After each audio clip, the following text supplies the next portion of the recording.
That's the most revenue generating.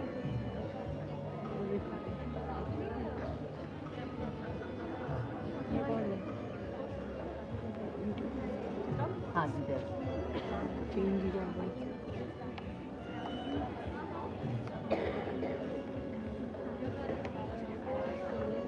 किसने बोला अभी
I'm waiting for you to.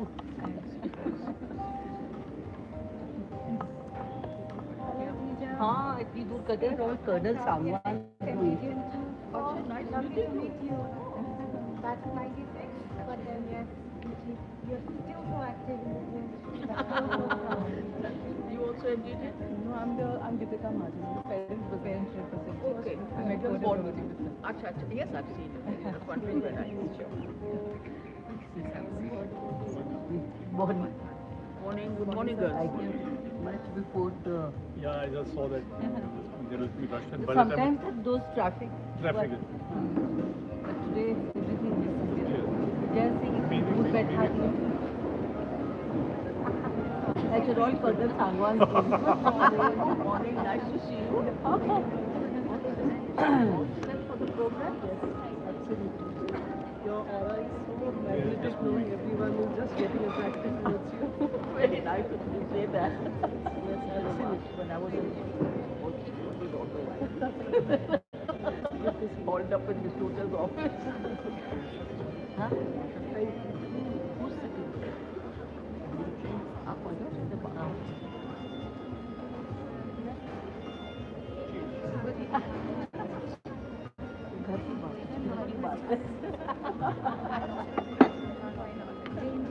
I would love to get a picture with you and post it on the guild, can I? Certainly, please. Thank you so much. Flattered? Look up to the camera. Because she You girls make up my sit next to the guest speaker. with this doesn't matter. Proximity is Thank you so much. God bless.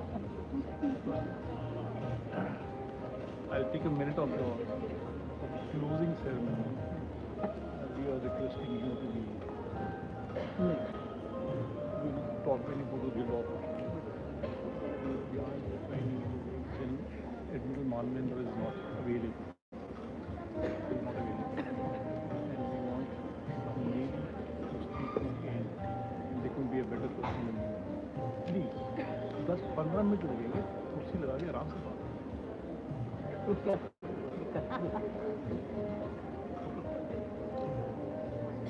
are working. This is the first surprise to you. I agree with We need to. yes. I agree with you. Well done. No, yours forever. 6 schools. One is beautiful sharp, but impressive. Unity sharp.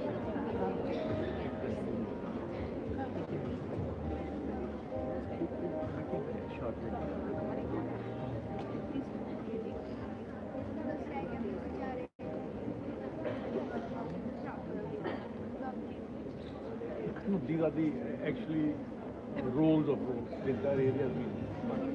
Last year also it was like We changed the concept, color little, color combination. quite nice. Good enough space. Cross the fingers yesterday.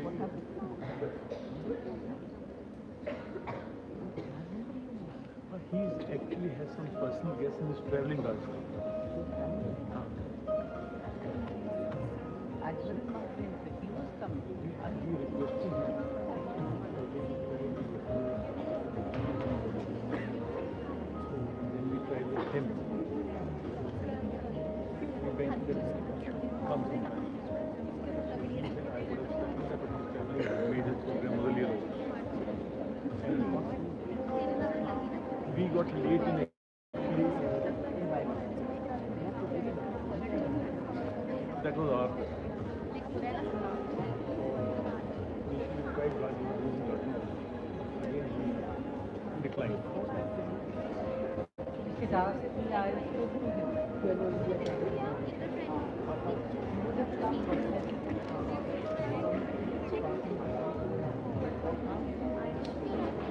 10 days का ये maybe this last 10 days for the 10 days from 24th for 10 days. Which are 24th is impossible. I think don't come 24th come anything.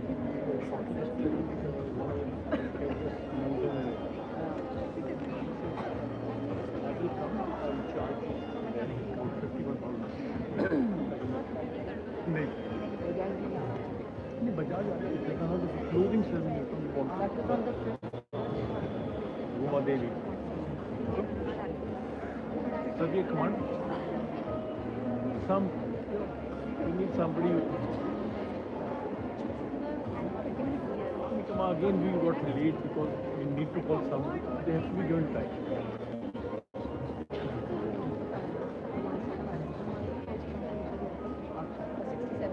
She's a Scott teacher from Sharjah, Imit Sharjah.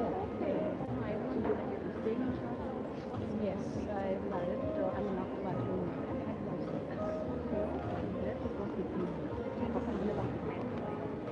No, Jaipur is my hometown. Come here, Ate, no. I would love to because Mama was here. So she passed. So naturally, I was also. Good morning.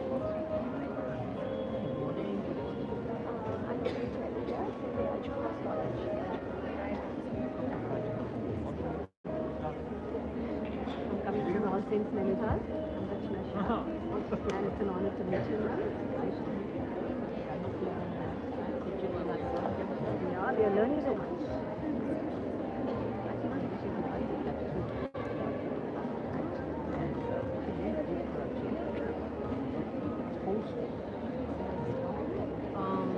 Just send it. Incestuous in the women circle.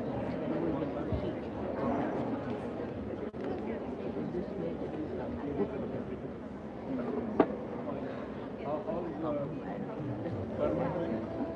And in a very meaningful way.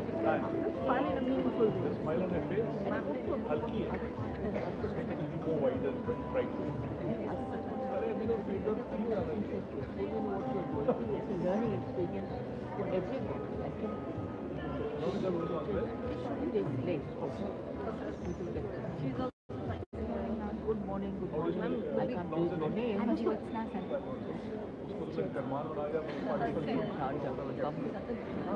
Acha, oh. And she took an offense to it. Ma'am, could we get a picture with you? What class are you? So how I'm about in you? 11th grade. 11th. I can cross over. Sundar, she's also on a Yes, ma'am, we saw you for the last session also. Yes, yes, she was here before. So you have, this is you, you're from South India, no? Or you have stayed No, no, I'm from Chennai. from Chennai? Yes. And how come you're studying in Sharjah? I actually live in India, but we go to school in Sharjah. It's like 20 minutes away from my house. Okay, okay. Oh, okay, I'm sorry, APS is Sharjah. Yeah. Oh, I thought Sharjah. Oh, okay, okay. But we reside in Dubai. I guess that visiting this international is good for us. Good for us also, good for you guys also. You get to know what's happening in other institutes. And the learning process for everyone. How many students? I see you've already got your jacket. All of us Yeah, are. all of us are, yeah. Very good. I'm going to wear it in the afternoon when we go to shopping. Yes, the black one is quite nice. The black. Ask for the black. All right. It's there in the It's souvenir shop. gilded there. I've got one myself. You've given us an idea. Ah. I didn't know about that black one. No, there is one. I've checked it out. It's a And I very do black have one. Yeah. Out shopping? We'll go now. Today. Please be seated. Thank you, ma'am. Good morning, everyone. Audience, please note that a chief guest has arrived.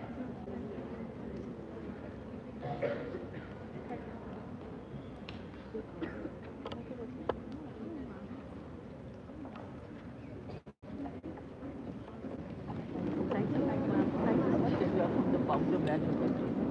We know that. You knew that? Okay, of course you must know. Yes, of course. Nice to meet you. Yes, how are you? Fine, how are you?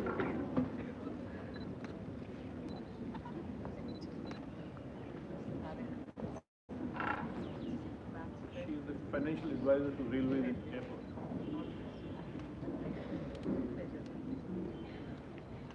That's Mrs. Jane Human.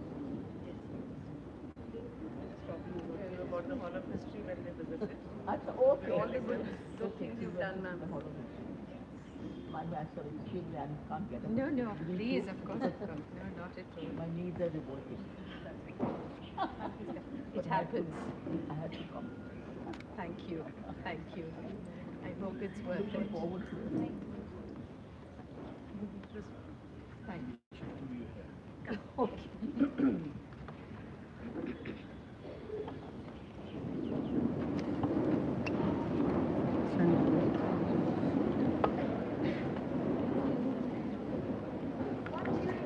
And you have to decide what kind of difference you want to make.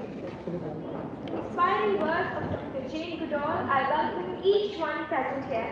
The sixth day of the 12-day transformational leadership program, Lead Ireland.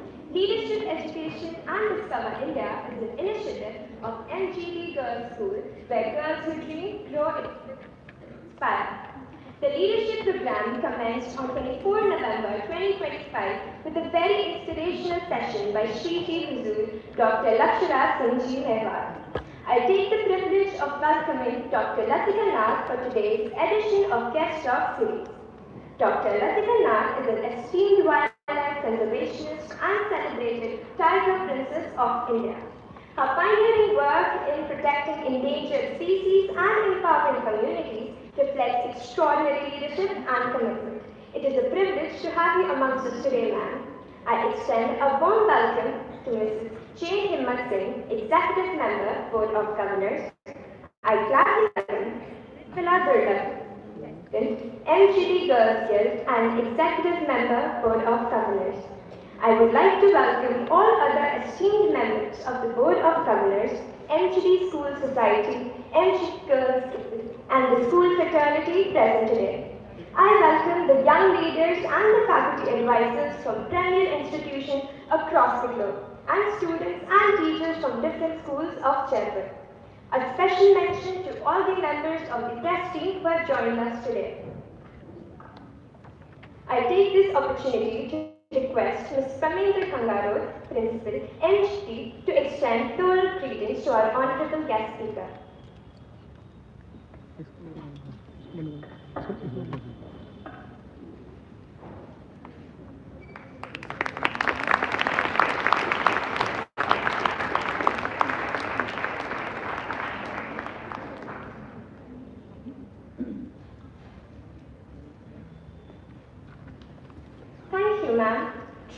leadership inspires gratitude and sets the stage for success. On that note, I invite Divyanshi Puri, cultural captain, to deliver the word of thanks.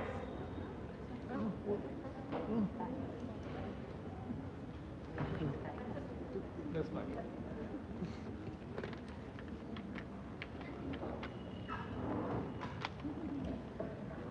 So apologies for the student.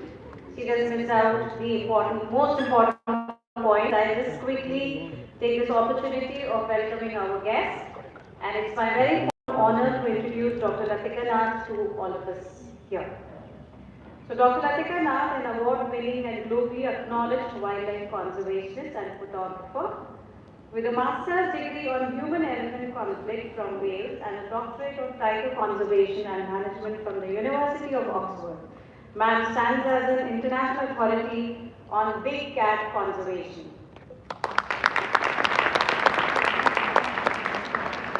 Recently recognized among Asia's 100 Women Power Leaders 2023, Dr. Nath's journey reflects academic brilliance, pioneer initiatives, and unwavering commitment to conservation. Her expertise extends beyond tiger conservation to the nuanced field of human-wildlife conflict resolution, highlighting her deep understanding of the intersection between human development and wildlife preservation. Ma'am, it's a pleasure we have you today. Central to her mission is a relentless dedication to nature conservation through her artistry in photography and writing. Ma'am raises awareness on pressing issues such as climate change, ocean health, and habitat protection. Her impactful contributions have been featured globally in acclaimed documentaries and programs by National Geographic and the Discovery Channel. Ma'am has over 3 decades of dedicated work to the central forests of Central India. Dr. Nath epitomizes a polymathic spirit. Beyond her roles as a scientist and conservationist, she is also an accomplished author, TED speaker, photographer, diver, and hotelier.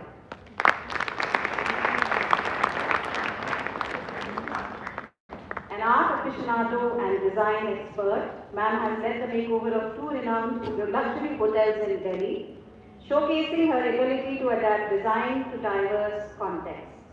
As a hotelier herself, she brings valuable insight into the challenges of running boutique hotels in remote locations, balancing sustainability, luxury, and experiential tourism. As the founder of Hidden Earth, Dr. Nath champions the principles of sustainable luxury tourism, contributing to the conservation of wildlife, wilderness, cultures, and local communities. We are very privileged to welcome Dr. Latika Nath today to lead our program and to educate girls schools, and we look forward to very valuable insights from ma'am. I also welcome our very special guest, Ma'am Tarika Roy, who joined us and is a very dear friend of Dr. Latika Nath. Ma'am Tarika is the financial advisor to the North Western Railway. So we welcome all of you and once again to all the young delegates who joined us for this talk.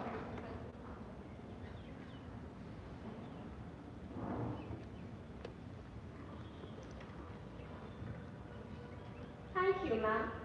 Without further ado, I invite our distinguished guest speaker, Dr. Latika Nath, on stage for today's session on nature protection and wildlife conservation efforts in India.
you hear me? Yes. Good morning, and what an honor and privilege to be back in this absolutely wonderful, renowned school. It's always a pleasure, and I'm really fortunate that you invited me back again. Um, I've been asked to talk about nature conservation in India, and I thought that with everything that's been happening, it would be perhaps the right moment to talk about the world's most successful conservation program, and that is Project Tiger. Project Tiger set the stage for the comeback and recovery of one of the most magnificent species that walk the earth, the tiger. The tiger is perhaps the best recognized animal across the world. People from every culture, every country would recognize the tiger when they saw it. And the reason that the world knows the tiger is because of India.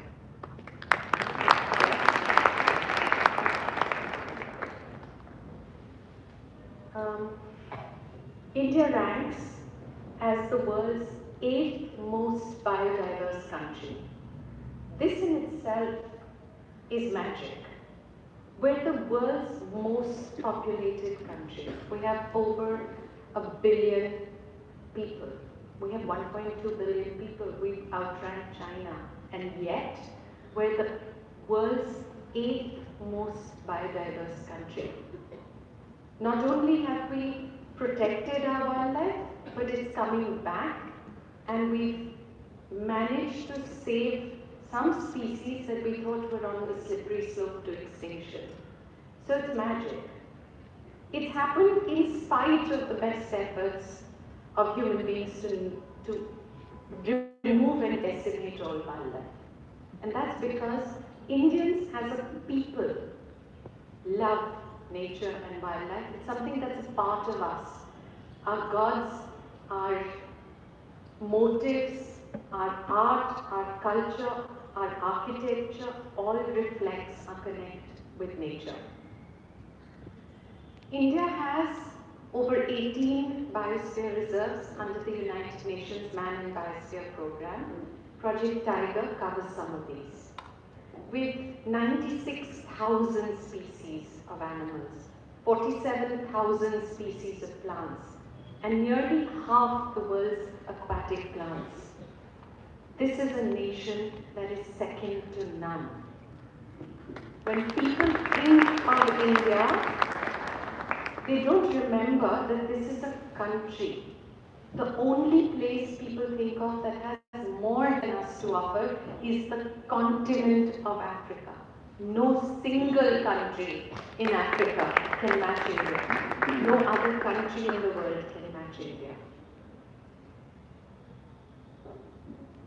The story with big cats began a long time ago, nearly 5.8 million years ago. In 2010, the fossil discovery of a cat on the Tibetan plateau showed just how far back the magic of cats began, and the big cats began to roam on our planet. There are many types of tigers. The one we know of and the one that the most of the people in the world relate to is the Royal Bengal tiger, Panthera tigris. But there are other species. There were 9 species in all. We've lost 3, the Caspian, the Javanese, and the Balinese. The rest of the 6 still exist, some teetering on the brink of extinction, especially the one in South China, which is just down to a few animals. The maximum number of tigers of any one species is the Royal Bengal tiger, and this covers not just India, but the Indian subcontinent as a whole, spreading into our neighboring countries as well. A little bit quickly about tigers. The common name, the Bengal tiger. The scientific name, Panthera tigris. largest cat in the world. Yes, tigers are bigger than lions, and the largest of the Royal Bengal tigers are as big as the Siberians. So it is the largest cat in the world. It's solitary, it's territorial, it's changing. This is something that most people don't acknowledge, but tigers are becoming more social because we've changed the spaces they live in. And the cost of remaining solitary now is too high. So tigers are learning to adapt to company and to be more tolerant of other animals in that space. Tigers breed easily. And what most of us forget is we already have the knowledge that we need to protect tigers. Tigers need food, habitat to live in, water, and security. And if we give them this, they'll do just fine. You know, it's not rocket science. It's not something new. We just need to ensure that these four things are there. Now, threats faced by tigers are due to many things. The first and the most important is habitat loss and fragmentation. Then there's human-wildlife conflict. There's the loss of food or prey-based depletion. There's commercial exploitation or poaching, illegal trade, where live animals are caught and sent for pet trade, for zoos, things like that. I'd like to go back in time to what happened in the last century. From over 100,000 tigers, why did we end up with so few? Tiger hunting became de rigueur. It was something that was done by the elite. It was done by the British to show their command and power in the Indian subcontinent. It also became something that they promoted because they declared tigers pests and there was a bounty on their heads. So villagers would be encouraged to kill tigers for a few rupees. These are all pictures from the old days. And what's important to remember is that these pictures show you just how many tigers there were. It was not one or two. People shot 1,000, 1,200, in the hundreds in one shoot. They could only do this because the tigers were there. Today we can't do it because we don't have those numbers anymore. And it was not just the tigers that were hunted. It was the rhinos and almost every other big mammal, and of course birds by the hundreds of thousands. But at the same time, the people who did the hunting had ethics. People protected whole areas of forests. Poaching was restricted. There were rules for hunting. You couldn't hunt females, cubs. There was absolute strong decorum that had to be followed if you were hunting. And it was these people who protected what is left today and has become most of the national parks in India. Almost every big Project Tiger reserve today was the hunting reserve of one or the other of the Maharajas or even the Viceroys of India. These are pictures that show you what it was like in the old days. So from over 80,000 tigers, the numbers plummeted to under 2,000. In 1972, Guy Montfort came and spoke with Prime Minister Indira Gandhi and declared Project Tiger. Project Tiger currently covers,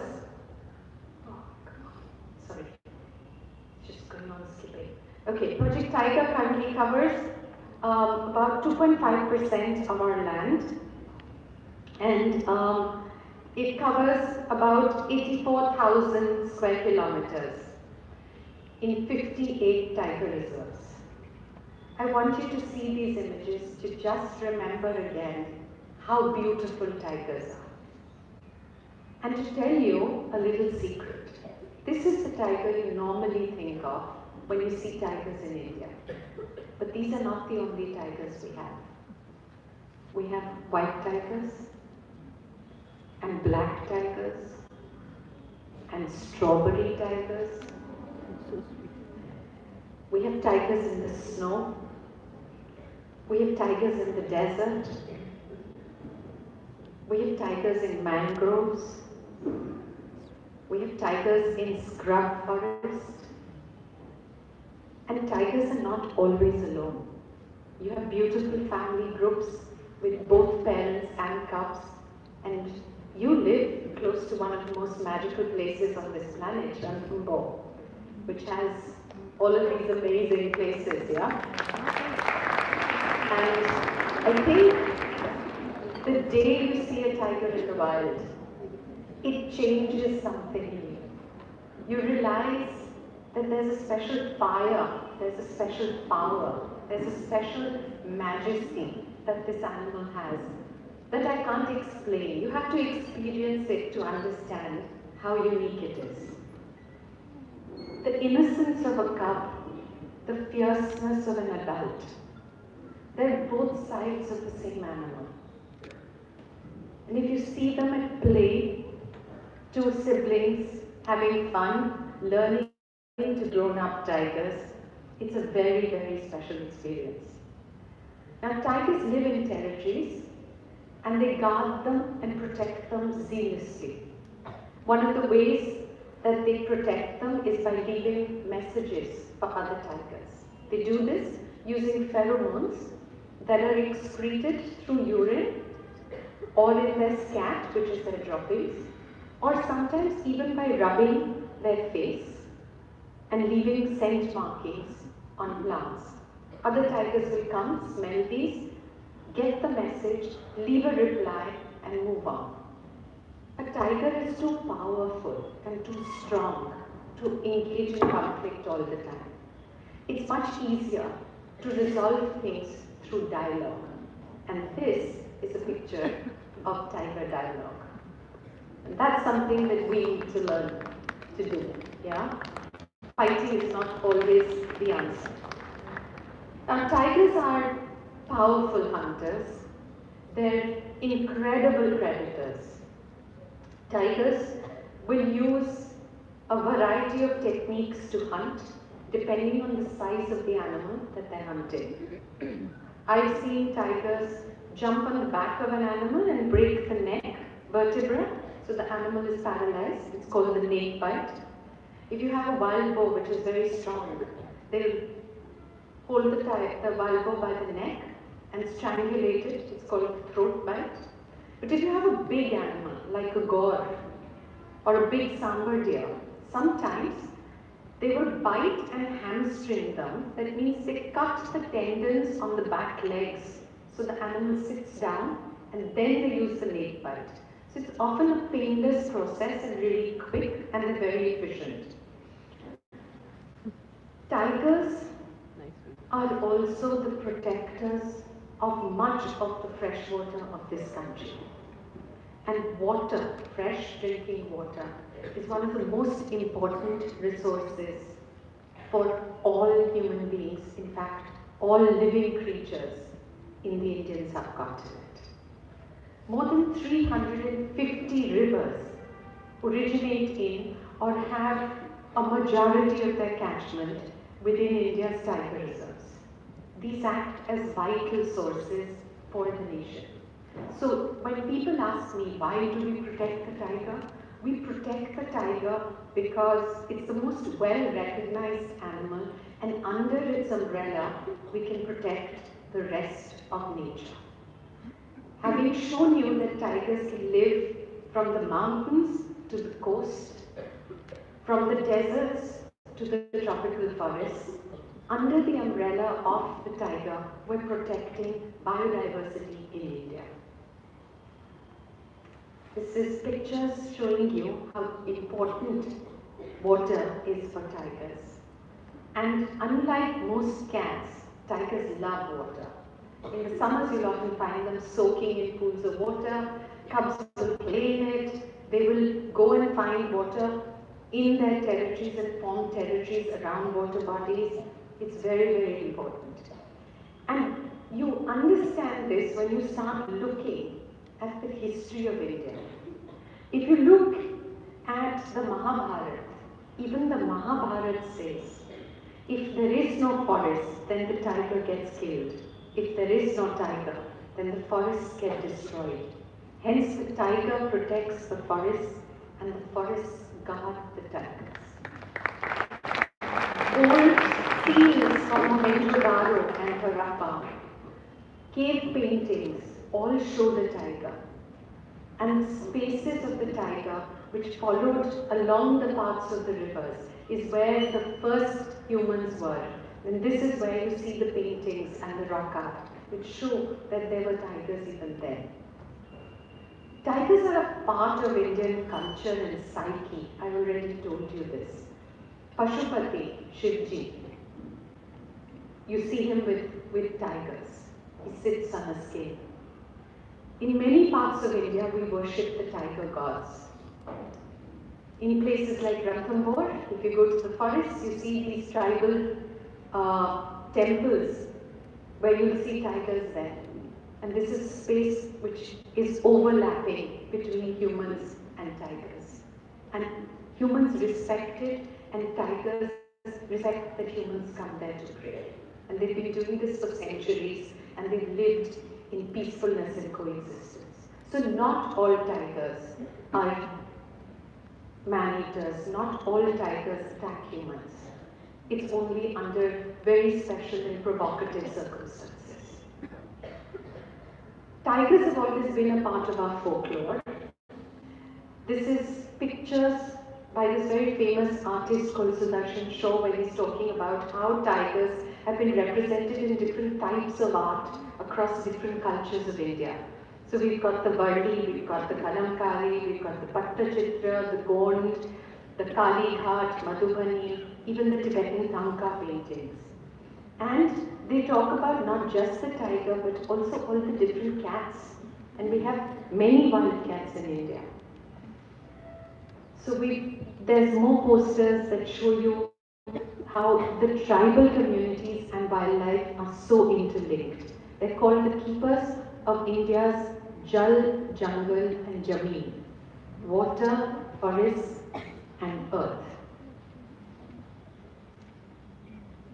We've always explored our relationship with tigers, not just through Shiva, but even Durga. Everybody knows about Durga. We celebrate our relationship with tigers with these amazing dances. And the tribal communities gain everything that they have from the forests of the tigers.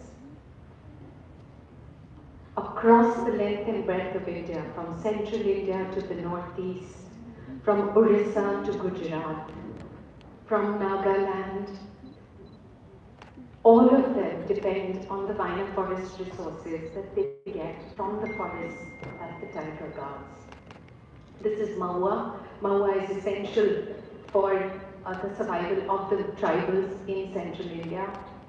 Cashew, Tendupatta or Bidi Patta, which is one of the most important sources of money for states like Madhya Pradesh. It's an important economic factor. And by protecting the forests of the tiger, you're protecting all these resources. And it gives employment to hundreds of thousands of people. Amla, we all know amla, it comes in our chaval brush, we eat it as jars. It's also harvested from these forests. And the forests also guard their treasures and secrets. Wild food, the wild gene pool, traditional ingredients that we forget that we know are now again being documented and discovered and shared. So we have wild food festivals that explore grains, that explore indigenous plants that we've forgotten how to use. And all our native greens, they all come from spaces like this. These are all reasons why the forests of the tiger are so important. Medicinal plants, Ayurveda, Jari Booties, such an important contribution of the culture of India and the civilization of India to the world. All our indigenous medicinal plants come from these spaces. honey, wild honey, it comes from these things.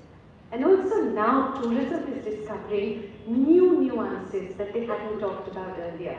We now have a firefly festival where you can go and explore the magic of the Jugnu and discover that magic actually exists on the earth.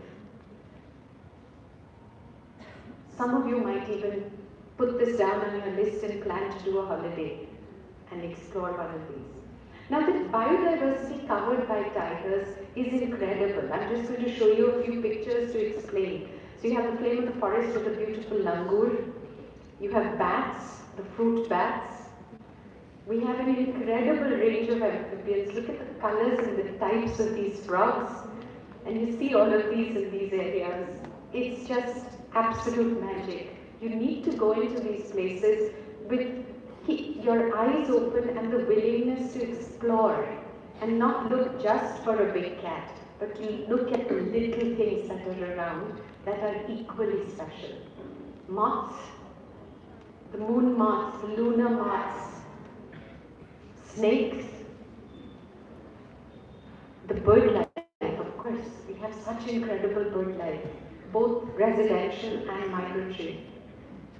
Places like Rajasthan, we have Kitchen and the demoiselle cranes that come in. You have so many areas in Rajasthan where you have migratory birds coming in. Bharatpur, known especially. And then the chambal, you have the chambal here in Rajasthan, and the otters, and gharial. And tigers, look at this picture, it's feeding on a pangolin. The pangolin is something you almost never see, but this also lives in the forests of the taiga. And then you have the dhole. The dhole is the whistling dog. This is different to the African wild dogs. The African wild dogs are also called the painted hunting dogs. But what makes the dhole special is that it whistles. It whistles loud and clear like a human being.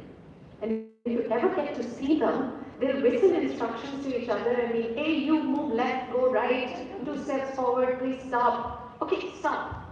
And it's all a series of whistles. And it's called the whistling dog. It's only found in India. It's actually one of the fiercest predators in the Indian forests and something that even tigers stay away from. And of course, tourism, one of the biggest revenue earners. For places like Ranthambore, millions of dollars come in because of tiger tourism. Just some more pictures to remind you what we're talking about. Most of the pictures that you see on the internet are tigers from India. I would say 99% of the pictures are tigers from India. I would say 99.9% of the movies made on the tiger are tigers in India. So every BBC documentary, except for the odd ones which are based out of Siberia, are made in India. And this is possible because we have an incredible group of people who work in the forest department. They work day and night, they work round the clock, they work under insane circumstances, and they spend their lives devoted to protecting the tiger and its forests for India. These are pictures of the forest guards. Most of them work on foot, most of them do not have high technology at their disposal and will depend on a bicycle and a lathi, a stick, for their protection and movement.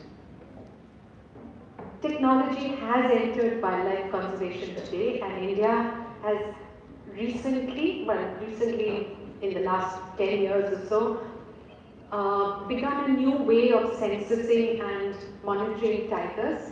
We use camera traps. Camera traps are triggered when an infrared beam gets cut by a tiger and the tiger photographs itself.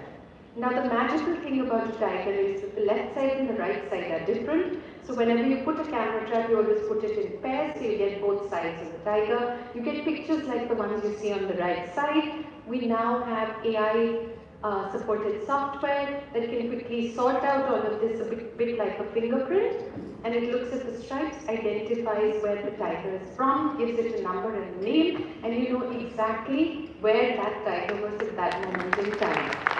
This also is very important when you find tigers that have been poached, because the skins can be scanned and then the stripes are matched against this database, and you find out where that tiger was poached from. So it gives you very interesting information. We also do radio collaring, where certain individuals get a radio transmitter which is attached to a collar, and the collar is designed to be there for a few years.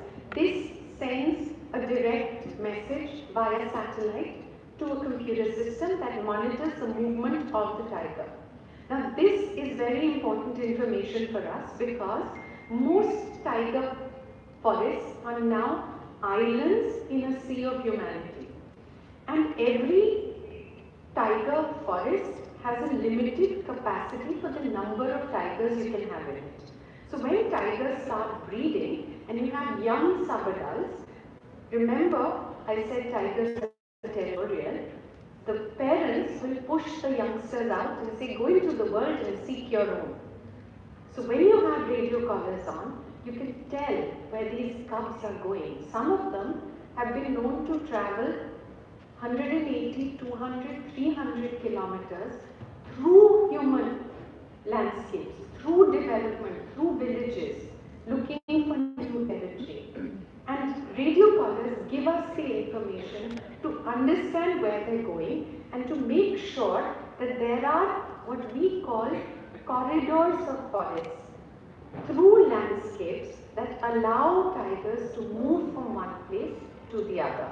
Now this is important not only because tigers need to find homes, but also because by moving from one place to the other, tigers infuse new genes into a population. So you don't have genetic inbreeding. And this is one of the biggest problems of animals like cheetahs. So corridors are important for that. Corridors also allow tigers to move through human landscapes without coming into direct conflict with humans.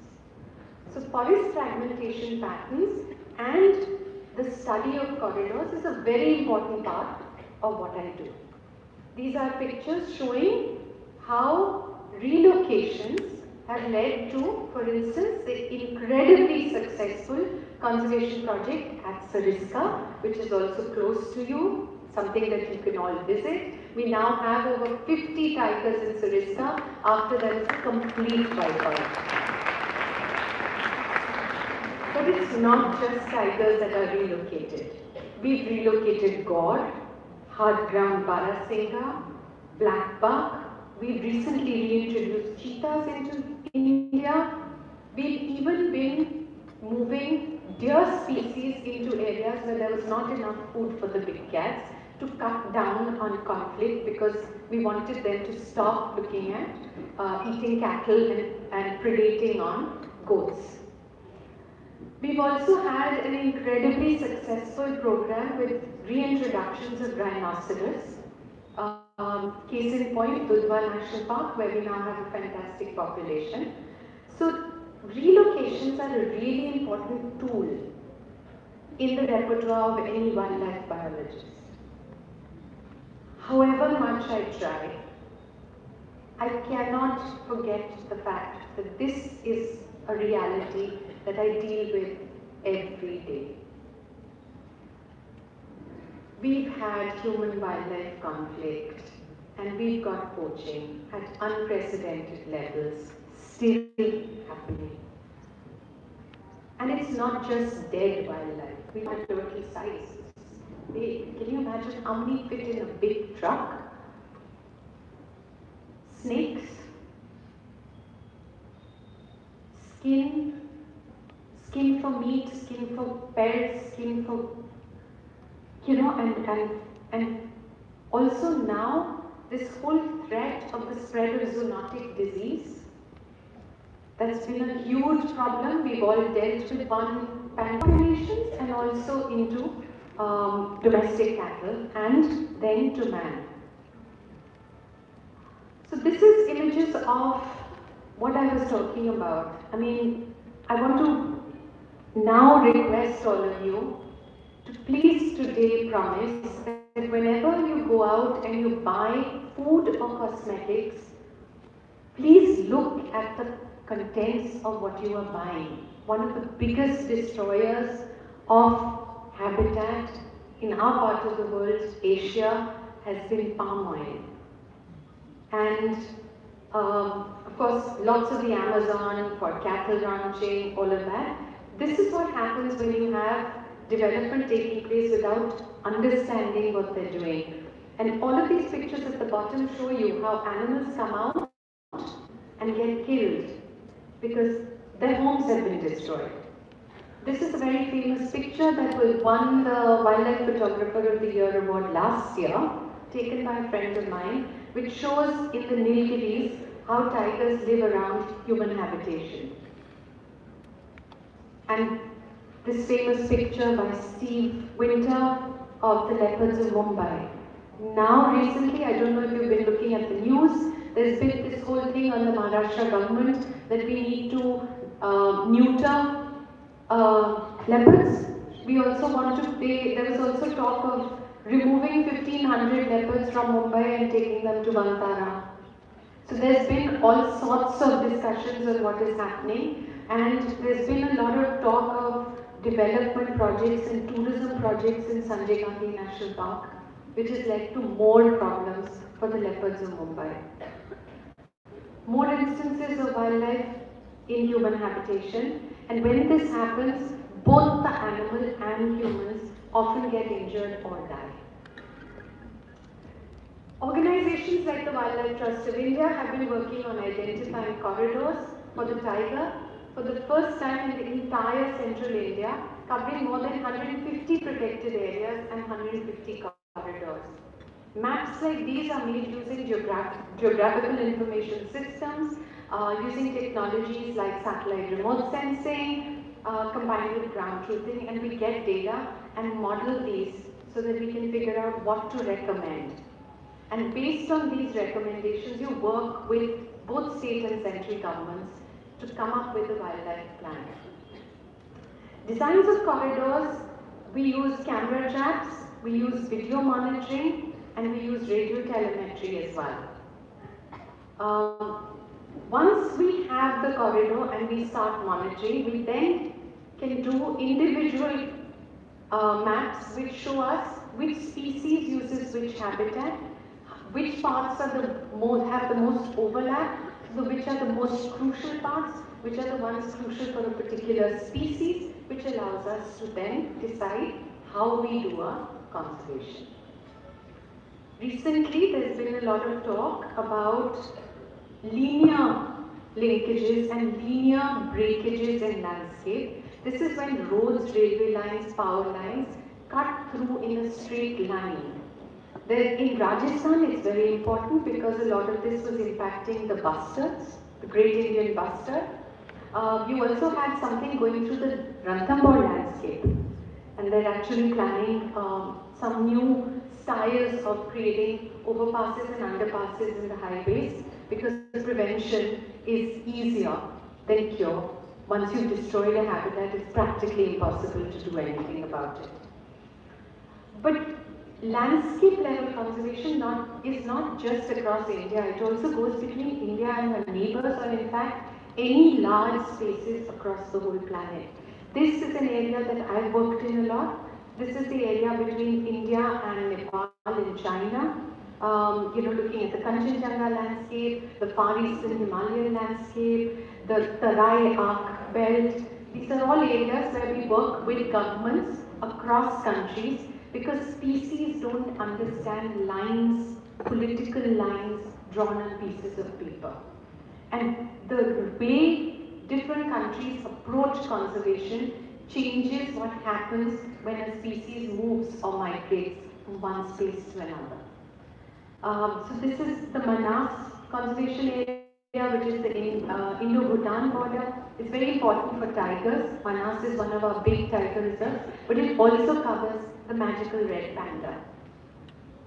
So this is the world's longest animal underpass. This is in Penge, and it's really successful. It saved many collisions from happening with not only tigers but other species as well.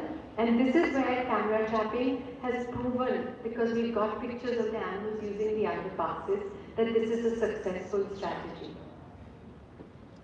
So I'd like to take a breath and change track to another thing that we all talk about all the time, climate change. Climate change is a topic that is on every discussion group, it's on everybody's fingertips, everybody talks about it. And what does it mean? We've been dealing with forest fires because temperatures have gone up, water has gone down, seasons have got delayed, and we've been facing a lot of forest fires, not just in India but across the world.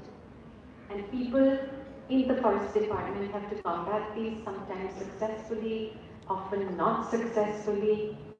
But we need people to come together and mobilize as one when something like this happens.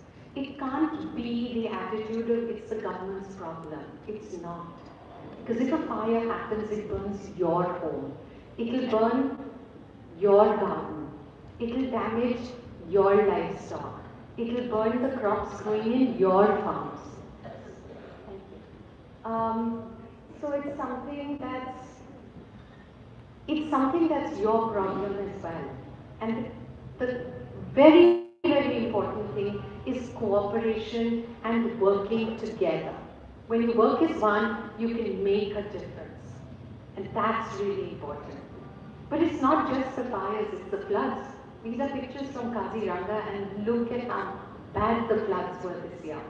The Arna or the wild buffalo were all, ended up being on these little islands that were left projecting out of the things. Many animals were drowning and had to be pulled out. You can see what's happening. Look at that young boy who's taken a little baby cheetal out of the water.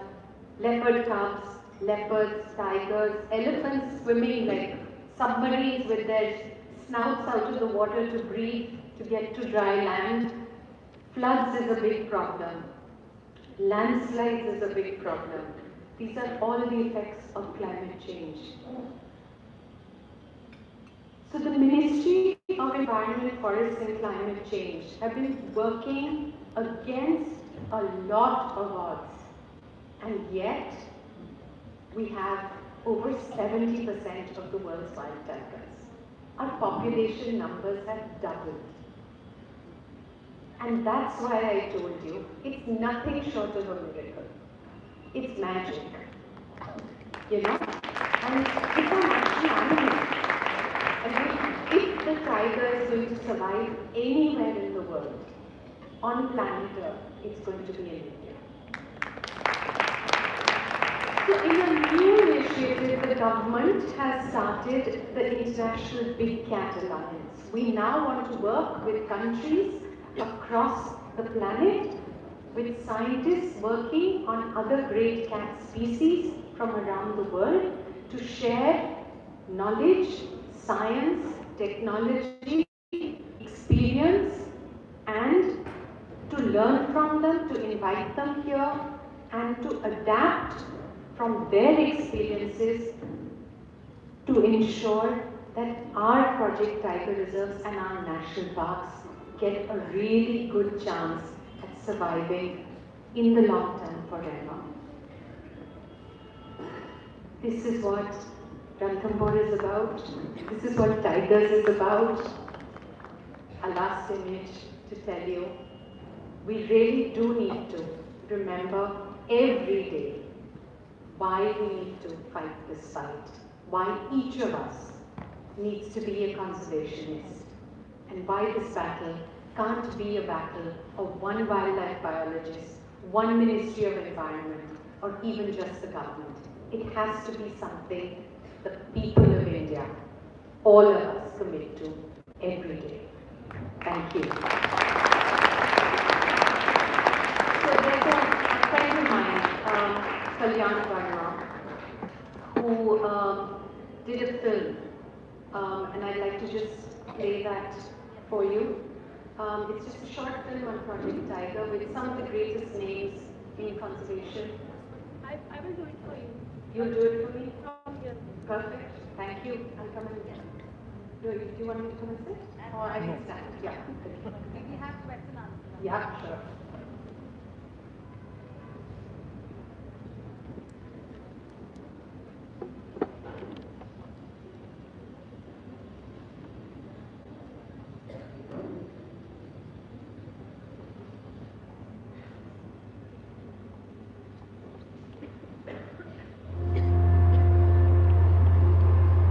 This is India's story for the world, told firsthand by the people who shape the narrative.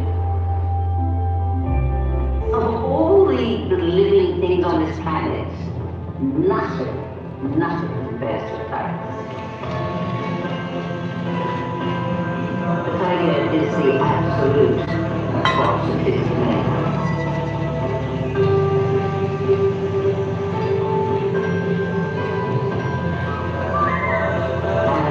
Everybody reacts, and the boss is right.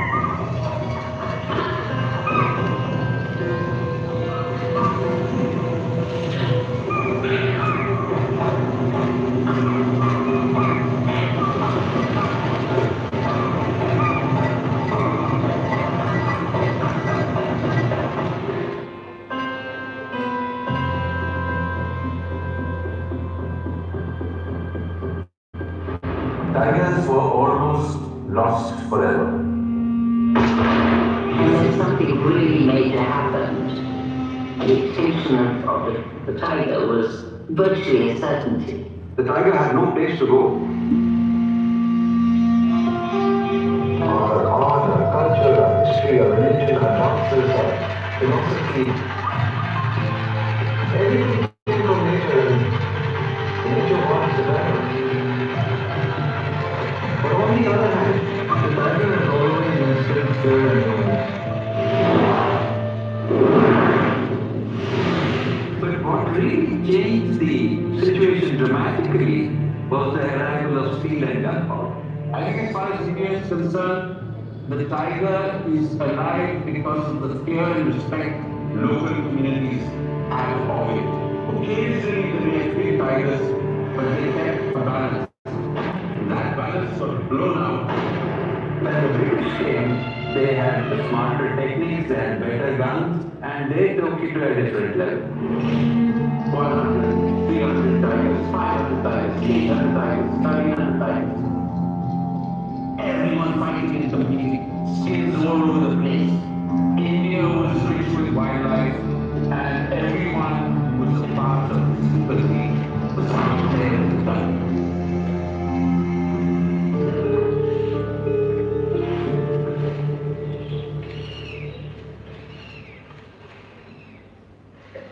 At the stroke of the midnight hour, when the world sleeps, India will awake to life and freedom. The coming of independence to India, August 1947, did and did not change a lot of India's life.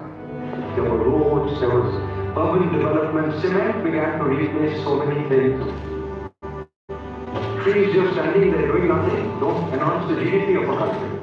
So all this was the mandate of the forest department, to exploit the forest. They were told to do it. They had to give licenses to a few hunters, but they also gave bounties to villagers who killed tigers. So massive numbers of tigers, we don't even know how many, were eliminated by ordinary people trying to make livelihoods off the land. The tiger was in trouble not just because of his power, but also because of its exquisite looks. For me, the magnificence and beauty of the tiger is a live tiger. The design is just, outrageous. But I guess they just saw the skin. The main market was in America and in Europe.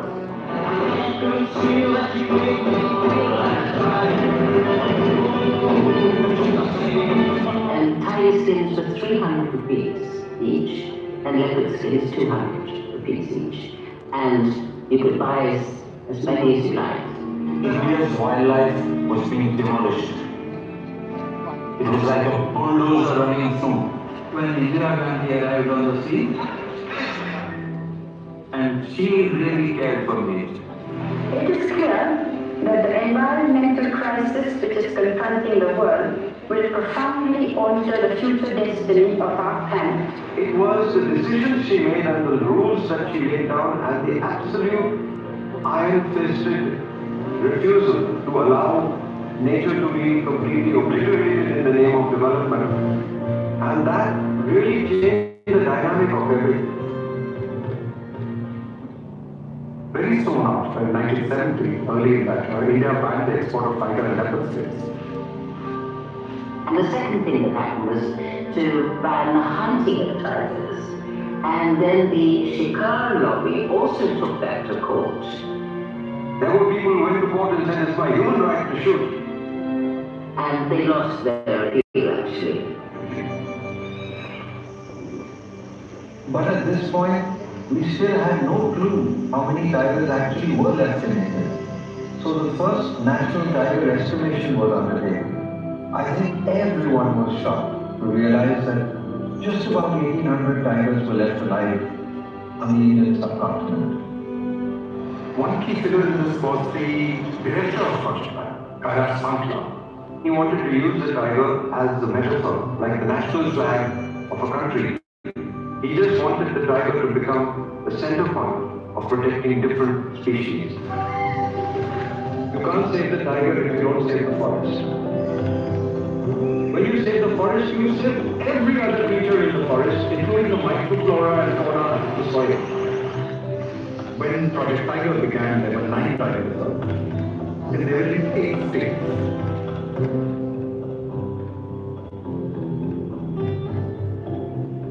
The director of Project Kailash Sankla famously in a press conference said his policy was to do nothing and not let anybody do anything. And that was the gift that Project Tiger gave to India and the world. In the very early days, a strange thing happened in North Bengal. In the mid-80s, those of us following tigers began to find that we are not seeing them. Famous tigers were going missing and they became the ones that people were able to hone in on and said, where is Genghis, where is Nasti? Essentially, no one wanted to admit that the tigers were disappearing on their watch. So instead, the problem was just ignored. So I gave up everything else and started working full-time on wildlife crime issues, but basically tiger crime issues. We would map out everything, every information we had. 2 tiger skins here, 1 tiger skin here, a skeleton here, some paws here, eyeballs here. It was shocking because nobody realized there was widespread poaching. Until there was a huge seizure of skins in Ghaziabad. And the most amazing thing was on the back of these skins, they were signed in a Tibetan script. 31 tiger skins, 581 leopard skins, 778 otter skins, all in one truck, was seized just outside Lhasa. Every case they led in one direction.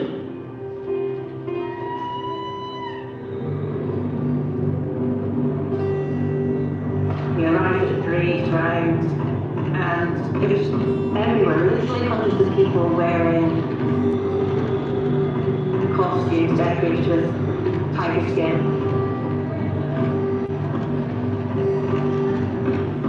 Ivory and coral and turquoise spilling out of SUVs with their Ray-Bans. It was like so much wealth.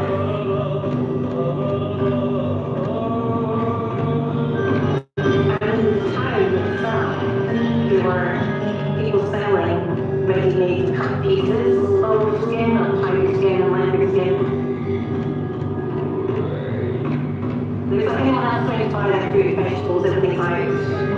display, but these were skins. And that was a real shock. And it did sort of feel like, what have we all been doing? How could we not know? We've been documenting the illegal trade in the skins of tigers and other Asian big cats now for over 5 years. And this year we've opted to put our information through Interpol. But the Chinese government delegation were not happy. They said, that's all fake, that's not too bad. They don't wear dark glasses there. And everybody in Tibet wears dark glasses because it's so bright. So there was that level of response which was obviously just, pathetic. I think when you have trade that is that organised, there is obviously a degree of corruption and complicity. And then, so that's what happened. The lowest point in India's tiger conservation history, the Saraswati Tiger Reserve in Rajasthan was declared bereft of all its tigers. No one imagined an entire national park could be emptied of its tigers in this blatant manner, especially when so much public money was being spent on tiger conservation. And very bravely announced to the world in 2005 that they had 1,411 tigers. We were still very concerned because there was still really high demand in China that was driving this. We didn't quite know what to do at that stage, except turn to the traditional Tibetan leader, who was the Dalai Lama. And we had these amazing photographs. And he was just horrified by the fact they were wearing skins, but also by all this jewelry they were wearing and the gold and stuff. We had no idea what might happen. And it was in January 2006. He finally spoke out about it in the most impressive way. 25,000 people came, including from Tibet. And he said, this has got to stop. They said, Your Holiness, how is this going to stop? He said, burn them. And his message carried from India across the Tibet plateau. So within days, people were burning their skins. The time had come. It was the right time where the country had woken up to the fact that the wildlife was also something that was worth protecting. The messages fell on very fertile ground. The Save Our Tigers campaign that ran, it lit up a lot of pilot flames. I firmly believe we have room for 10 to 15,000 tigers in India. I see no reason why there shouldn't be 10,000 tigers in India. 10,000 tigers is a pipe dream. But 3,000 to 4,000, 4,000 to 4,500 could happen if you have a team approach. I think there's huge mountains to climb. To double, treble, quadruple, or whatever the numbers. But I do think we should focus on tiger reserves that don't have many tigers in them. The next 10 years of Project Tiger should be focused on harnessing skill and talent. It has to be a new way of management, a new approach to the future, which is with a team. Over the past 50 years, India's human population has skyrocketed to 1.4 billion.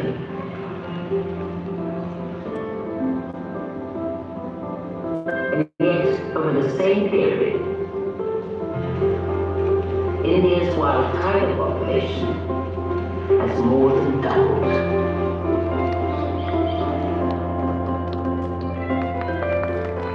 Project Tiger was the greatest conservation project that was ever attempted, and it has been a huge success.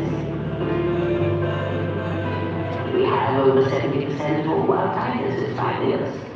If we discover within ourselves the will to keep protecting these sanctuaries and national parks, everything will come back. Everybody across the world wanted the tiger saved. But at the end of the day, It was Indians that saved the tiger. It was Indians that lived next to the tiger. It was Indians that gave up so much for the tiger. This is really the last stronghold for wild tigers on this planet.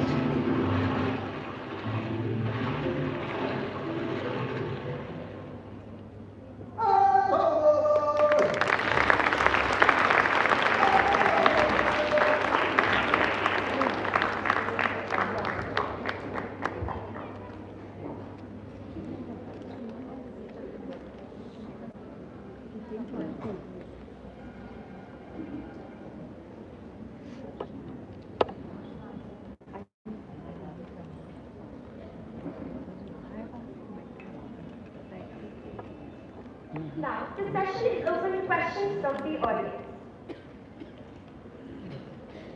Okay, I see lots of hands, so we start from one side and go to the other. Yeah.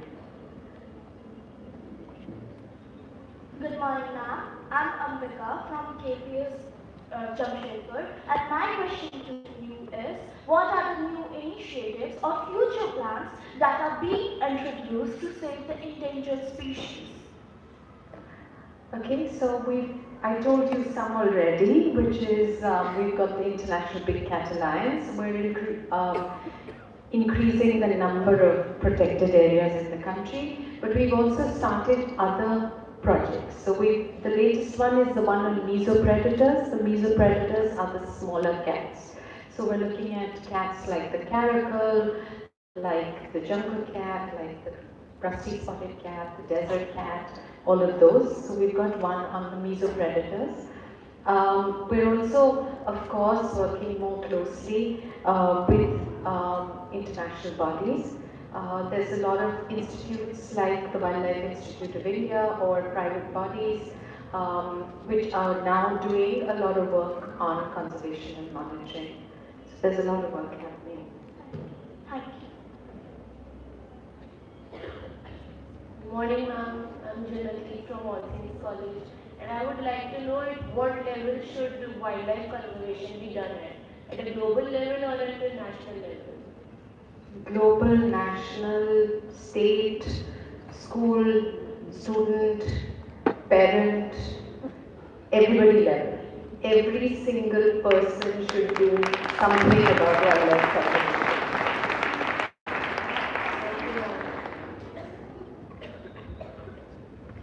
Good morning, ma'am. Now where? Okay. Good afternoon, ma'am. I'm Kaira Sadama from Yagmandra Public School, Mohali. And as someone who loves animals very much, I do want to grow up in the future and work towards protecting animals and work with animals.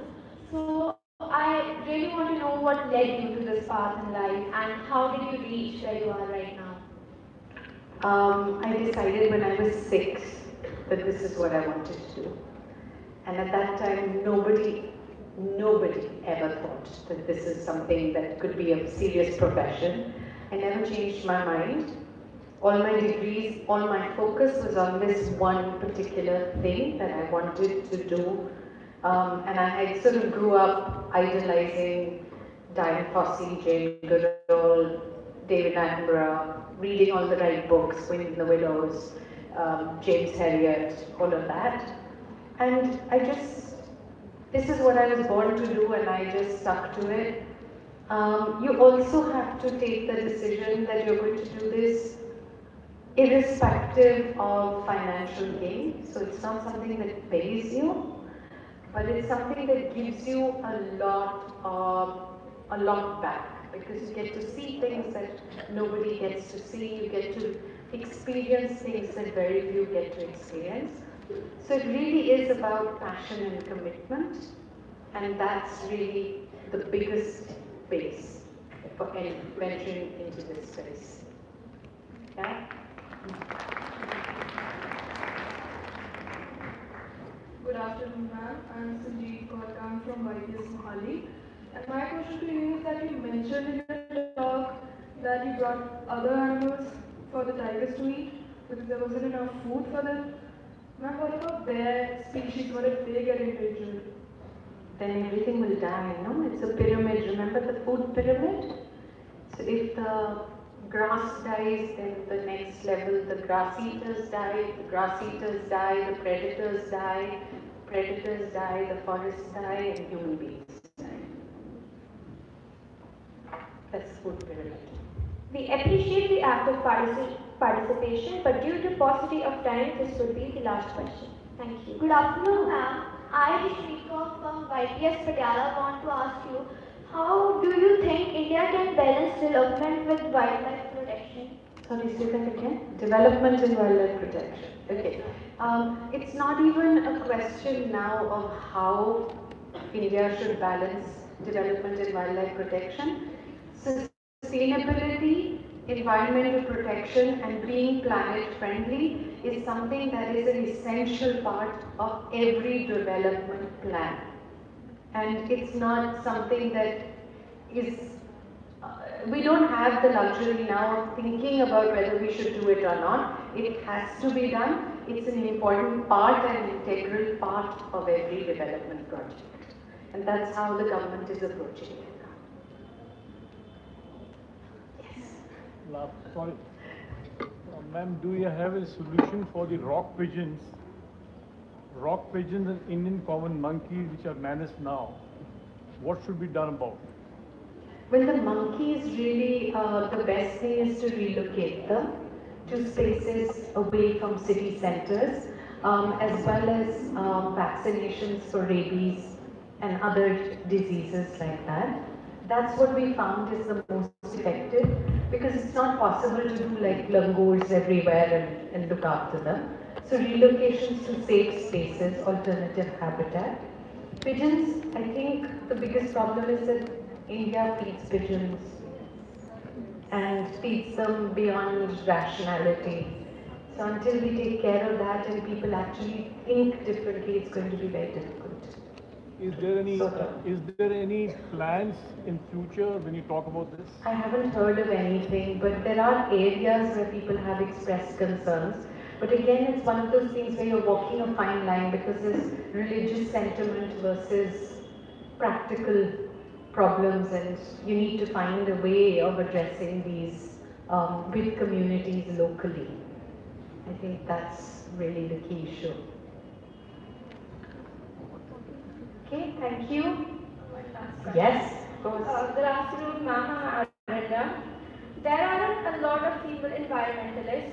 What made you realize that this is what you wanted to pursue? I'm an only child, and when I was little, I think the first time I went into the wild, my parents tell me I was 3 weeks old. They took me in a basket on a fishing trip, and I just lived in the wild ever since.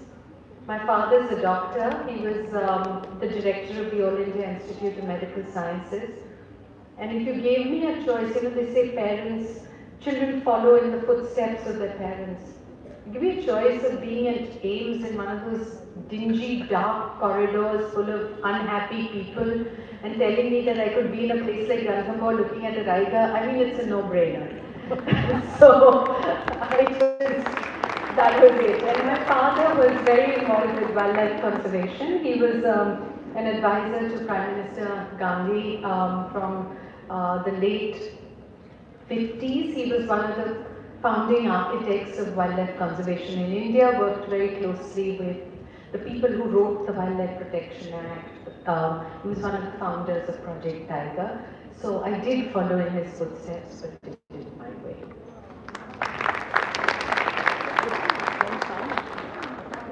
Yes. I'm sorry, I think these questions are going to carry on for a while, but this is important. Yes. Can I ask one last question? Yes. I'm Martina Jason from M.G.D Private School, Sharjah. So there are many groups and organizations like Colossal Bioscience, which are working on bringing back extinct animals. They want to bring back animals like Tasmanian tigers and woolly mammals. So if that's possible, how do you think it's going to change the history of wildlife?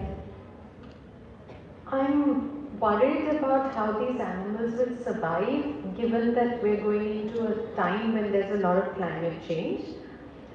There are some species which would be amazing to see, but we might end up in a situation where these are only kept in captivity in zoos, so that people can look at them. But it's a very sad future if you look at it like this, because I don't think a saber-tooth would ever survive in the wild today.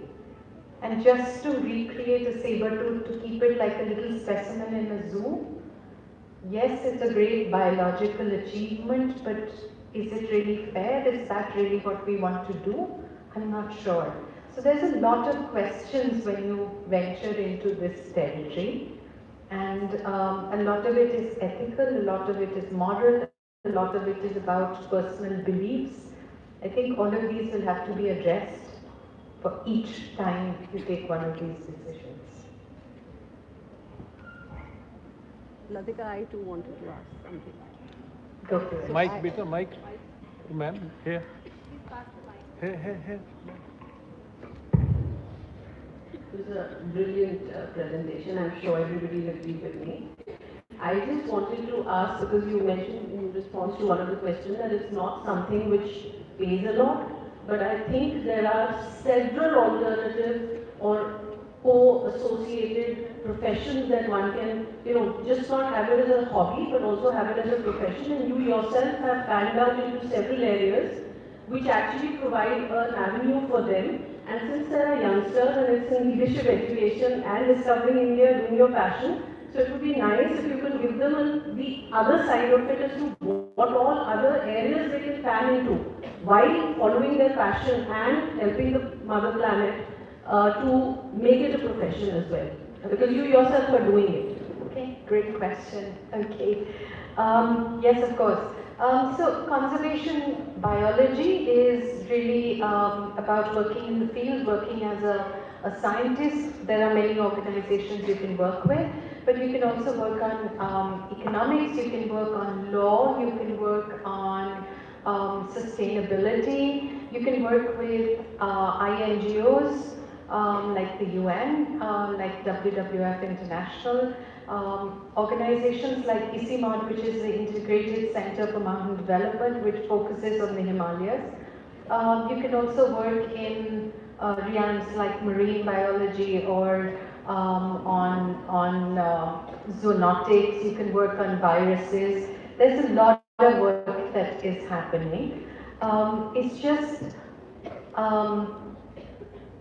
you need to decide what interests you. I even have a friend who works on conservation through her clothes. She's a fashion designer. And you can literally work for conservation through any field. It does not matter what you pick. So it's about you to figure out what excites you, and it's one goal and there are many paths to that one destination. You can pick the destination and the path and head towards it. Just remember that the most important thing is to remain connected with the earth. If you live suspended in a concrete box in the middle of a city without ever coming into contact with nature, you slowly disconnect. As long as you remain connected with nature, you make the time to go out there, you're going to be okay, and you can work for conservation and protection of the planet through whatever field that you're working in.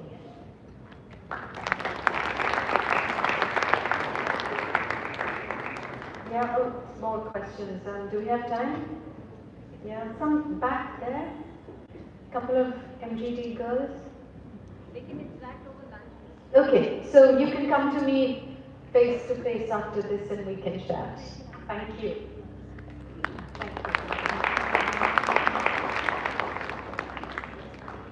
Thank you, audience, for engaging so delightfully in the session. Let's have a huge round of applause for such a remarkable session. Let me read all the identity. I request our chief guest, Dr. Latika Nand, to please be on stage. May I request Ms. Pramendra Kangaru, Principal, M.G.D, to come up on stage and present a token of appreciation to our guest speaker.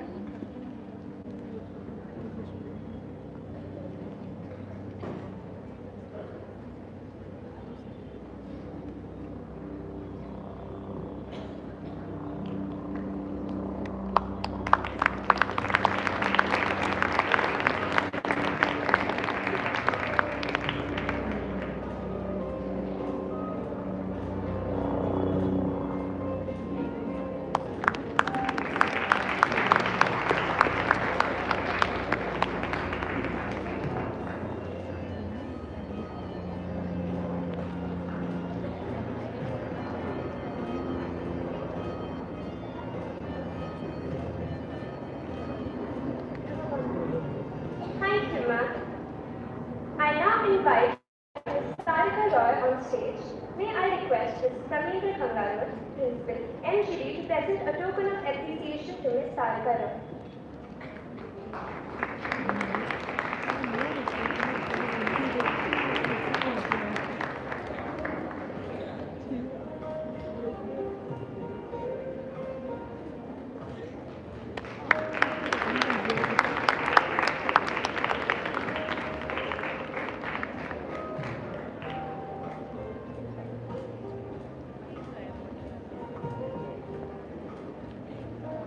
Thank you, ma'am. True leadership inspires gratitude and sets the stage for success. On that note, I invite the Divyanshu Puri, cultural captain, to deliver the vote of thanks. This was to ensure that you remain connected with the school. Yeah, no, that's so sweet. You shouldn't have done this really. The earth does not belong to us, we belong to the earth. Greetings to the August gathering. It is an honor and a proud privilege to propose the vote of thanks on this glorious occasion of the 6th day of the LEADI program. I extend my heartfelt gratitude to our guest speaker for the day, Dr. Latika Nath, for her inspiring and thought-provoking session on nature protection and wildlife conservation efforts in India. Ma'am, we are deeply grateful to you for sharing your invaluable knowledge with us and for enlightening us with your remarkable wisdom. I convey my sincere appreciation to Mrs. Jane Himmat Singh, Mrs. Nirmala Dullabji, and other esteemed members of the Board of Governors, the M.G.D Society, the M.G.D Girls Guild, all distinguished guests present today. The support you have given to the school truly cannot be measured. I thank our director, the principal, the administrative officer for giving us such a wonderful opportunity and for helping us expand our horizons to become better prepared for the world of tomorrow. I am grateful to the students and faculty advisors from premier institutes across the globe and schools from Jaipur who have joined us today. It has been an honor to have you with us. I extend my sincerest thanks to all the teachers and students of M.G.D Girls School for their untiring support in making this event a grand success. We are indeed grateful to you for your contributions. I appreciate the efforts of the Student Council and volunteers. Your coordination has been a great support. A special mention to the members of the press who have joined us today. मैं सभी भाई जी और बहना जी का धन्यवाद देना चाहती हूँ जिनके प्रयास के बिना ये कार्यक्रम सफल नहीं हो सकता था. Thank you everyone for being such a gracious and an engaged audience. As we carry forward the insights gained today, may we continue to learn, grow and contribute meaningfully to the world around us. We look forward to having you with us for the next session. Have a great day ahead.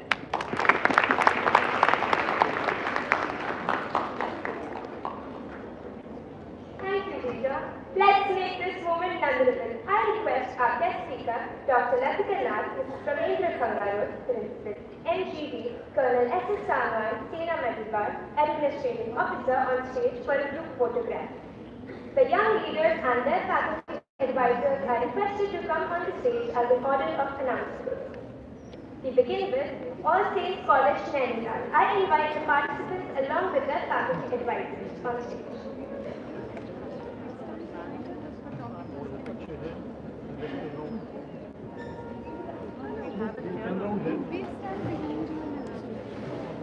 One picture, no? But these are